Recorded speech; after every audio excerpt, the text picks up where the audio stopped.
Welcome back to 10 Slate Info. On October 23rd, 2021, DRDO successfully flight tested the indigenously developed high-speed expendable aerial target, which is known as Abhyas, from the integrated test train Chandipur.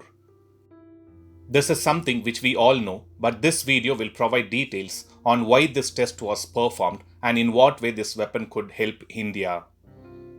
The main intention to come up with such aerial targets by DRDO is to use them as a target for evaluation of various missile systems. Evaluating such aerial targets is very useful for testing the missiles against a flying target, which is one of the vital evaluation of any missile.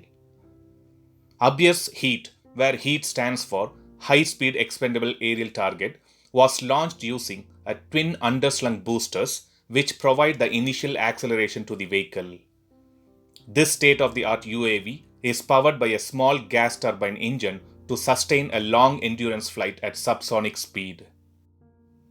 This drone is equipped with MEMS-based inertial navigation system for navigation along with the flight control computer for guidance and control.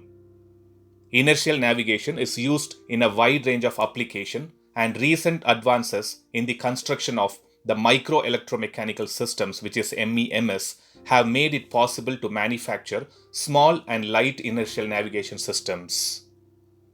As per the defense sources, the performance of the target aircraft was monitored through telemetry and various tracking sensors.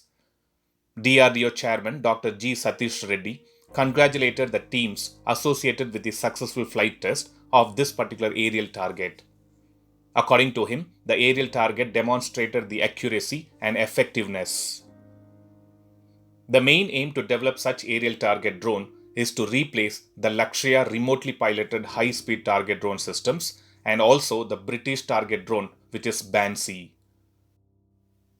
Developing such high-speed expendable aerial target is very vital if we need to evaluate the effectiveness of aircraft shooting or missiles accuracy. Thanks for watching. Stay tuned to 10 Slate Info for more defense and aviation related updates. Thank you.